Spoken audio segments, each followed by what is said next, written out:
The year was 1874, and winter had arrived early in Jasper Hollow, quiet as a ghost, sharp as regret.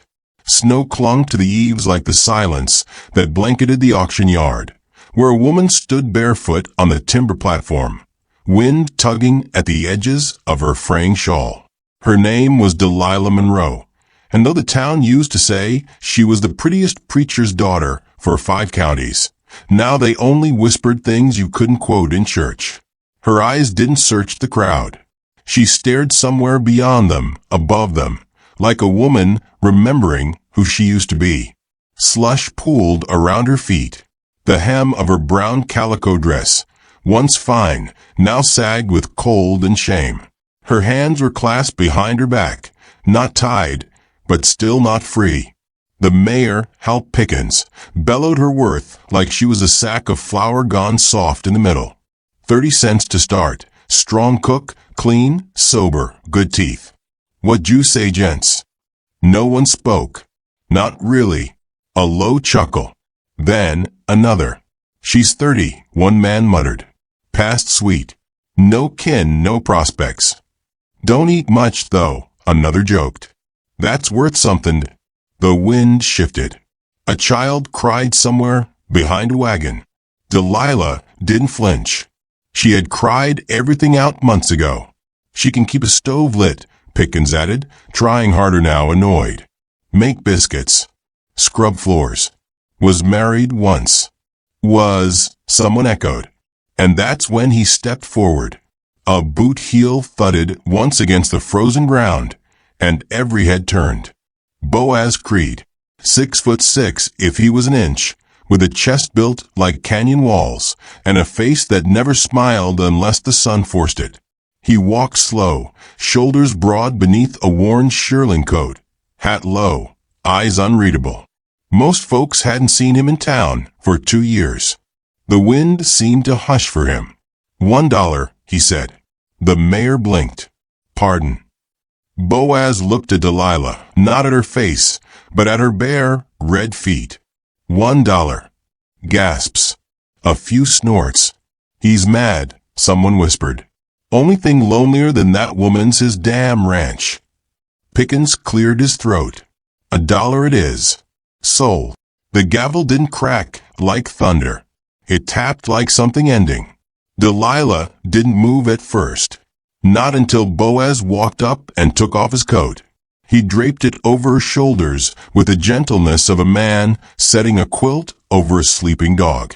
Her fingers clutched the wool out of instinct, not trust. He didn't look her in the eyes, didn't speak again, just turned and walked toward his wagon. She followed. They rode in silence. The road out of town was long, frostbitten, and flanked by trees so bare they looked like bones clawing at the gray sky. Delilah sat upright beside him, his coat swallowing her thin frame. Her shoes, taken by the sheriff as collateral, were gone, but Boaz had left a thick blanket on the floorboard, and her toes slowly thawed under it.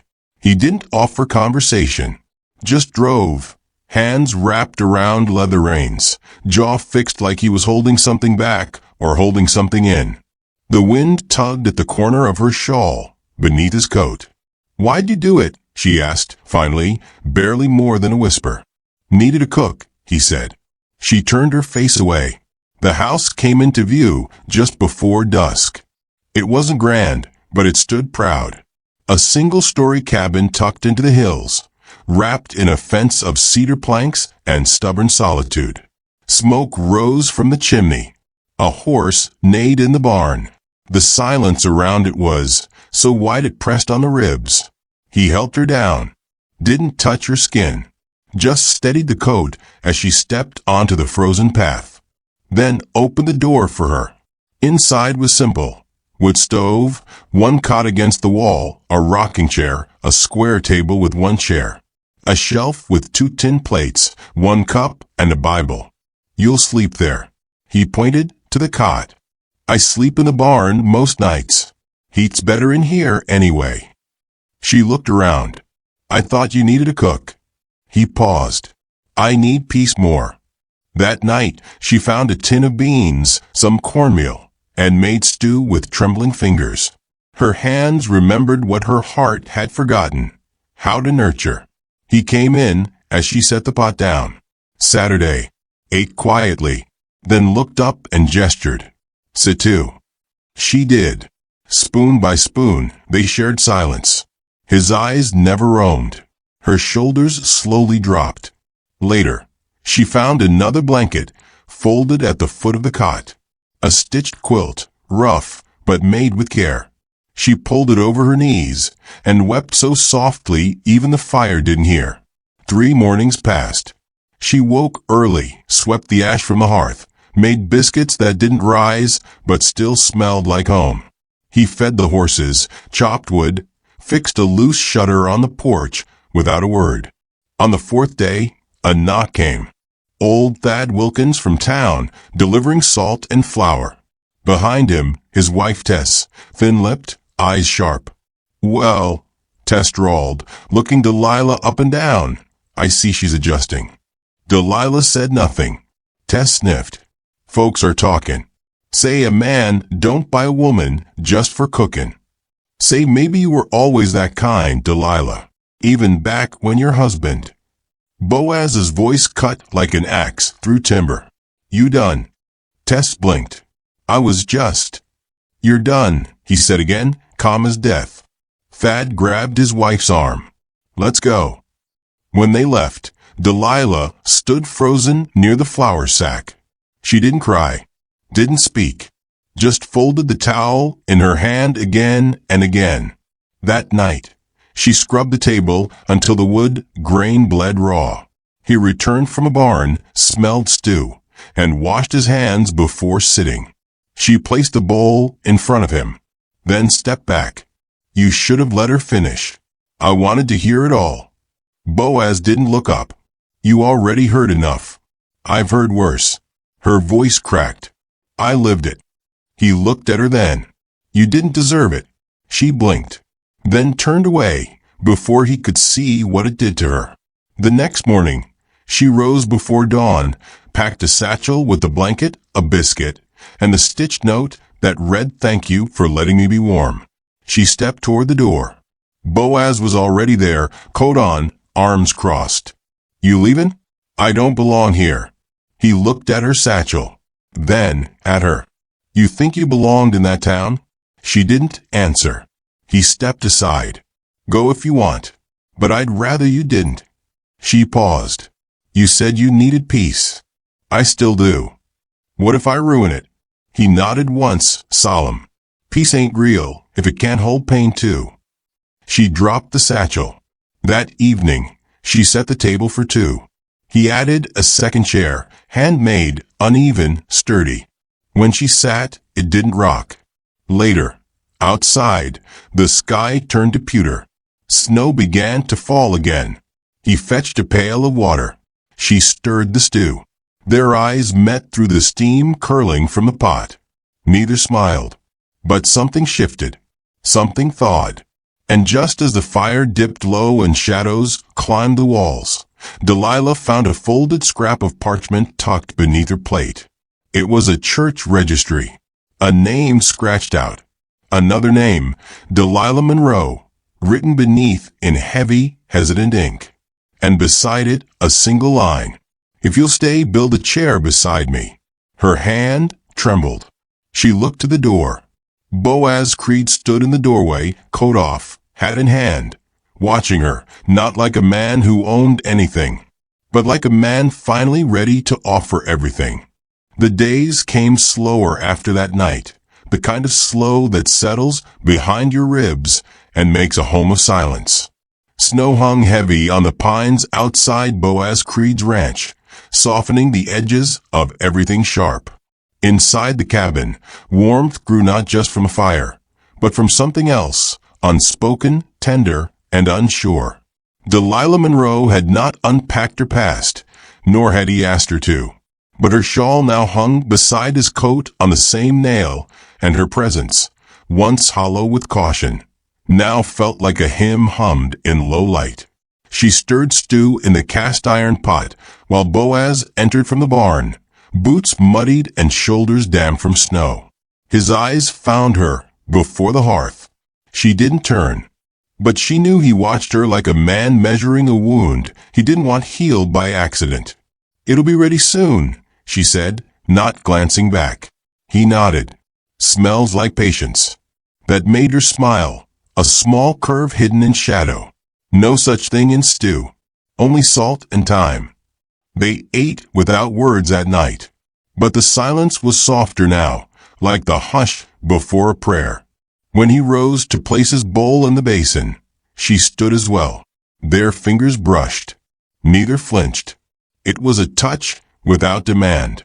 That night, she sat in the rocking chair, mending one of his flannel shirts by firelight. He watched her from the doorway, arms crossed. Her needle moved with practiced grace, her eyes lowered in thought. "You don't have to sew for me," he said finally. "I know," she replied. "That's why I do." The room seemed to hold its breath. Outside, the snow thickened into a hush that blanketed even the coyotes' cries. By the end of the week, the second chair had worn into use. Her shawl no longer trembled when she moved. He no longer made space for her. He simply included her. She began baking bread on Fridays, placing a loaf in the center of a table like a flag between two countries that had stopped their war but hadn't declared peace. Then came the letter. A folded page from the general store, dropped off with a sack of potatoes. Tess Wilkins' hand, sharp as her tongue. Delilah read it twice, face blank. "They're saying I bewitched you," she murmured, handing it to Boaz. "That I tricked a lonely man with soup and soft eyes." He didn't read it. He just crumpled it and fed it to the fire. "I wasn't lonely," he said. Her eyes met his. He added, "I was surviving." There's a difference. Something twisted in her chest then. Not pain, something older. A recognition, like a wound seeing its reflection. He went outside after that, splitting firewood with too much force. She watched him through the window. Each swing of the axe was a sentence he didn't know how to say. That night, she didn't sleep in the cot. She curled beside the fire on the floor, close to the heat, but not close to him. In the hours before dawn, she wrote a note and packed her things again. This time, she didn't cry. When she opened the door to leave, he stood there, coat unbuttoned, hat in his hand. "Town don't want you," he said. "But I do." Her voice broke like ice underfoot. "You said you needed a cook." He nodded. "I did. Then you gave me quiet. Then you gave me warmth. Now I don't know what I need, except maybe for you to stay." She looked down. "I ruin things, Boaz." "I fix things," he said. "Let me try you." The wind blew in between them. She stepped forward, and he moved aside, not to stop her, but to let her choose. She stepped past him, not to leave, but to enter. This time, not the house, but the life inside it. They didn't speak of it again. The snow deepened. Days passed. He built her a stool beside the hearth. She hemmed him a scarf of gray wool. He left apples on her pillow. She warmed his gloves before morning chores. It was courtship in crumbs and nails and breath warmed in shared spaces. One morning, while she was feeding the hens, she heard his voice through the open window, low and strained. He was kneeling beside the bed, not the cot, his bed, hands clasped. "Lord, I don't talk much, but I got a woman in my house who makes me feel like I never knew silence before. If this ain't your plan, tell me fast, 'cause I think I'm starting to hope again." She didn't tell him she heard. That night, she made apple crumble with the last of the sugar. He blinked when he saw it. "For what?" "For nothing," she whispered, "but maybe a little for that prayer." His jaw clenched. Then he nodded once, like a man surrendering to something he didn't want to lose again. One afternoon, a stranger came. A man from her past, Elias Thorne, her late husband's cousin. Slim, smirking, cruel beneath his smile. "Come back with me, Delilah," Elias said on the porch. "You're still his wife's property by law." I got rights. Boaz said nothing, just stepped forward, slow, arms bare, and nodded with strength. Elias laughed. She yours now, Creed? Or just your cook? Boaz didn't strike him. He just stared. Get off my land. She'll come back, Elias smirked. She's weak. Always has been. Delilah's voice cut through the cold like flint on steel. Not anymore. Elias turned. You say that now. But what happens when he tires of you too? Boaz spoke then. Soft, steady. I waited 7 years for someone who didn't flinch when I spoke slow. I'll wait another 7 for her to speak loud. Elias left, cursing the snow. Delilah sank onto the porch rail. Boaz sat beside her. Why didn't you hit him? She asked. He looked at her. 'Cause then I'd be the man he said I was. And I got something better to protect than my pride now. She breathed deep. I used to think no man would ever stand for me again. I didn't stand for you, he said. I stood beside you. She closed her eyes. That's even harder.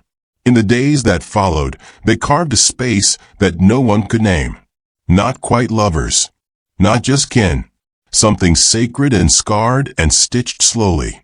On the first thaw of spring's breath, she woke early to find him gone. She followed the smoke trail to the barn. There, in the center, was a rocking cradle.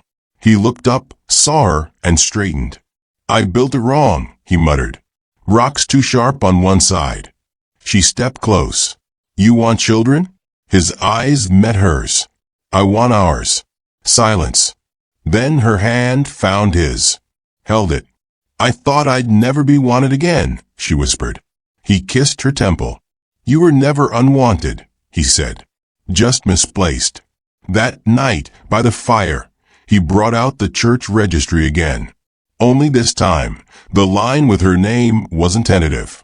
It was permanent, dated. She turned to him. Boaz. I ain't a skin, he said gently. I'm buildin'. If you stay, you won't just cook here. You'll be home here. She touched the page. Then let's start. And though the night was cold, they didn't feel it. Because sometimes the hardest winters end not in grand declarations, but in quiet decisions to love anyway. And in the morning, beneath the blooming frost of early thaw, they took each other's hand and walked toward the chapel. Not as cook and rancher, not as shame and silence, but as two people who didn't mean to fall, and couldn't fall any other way.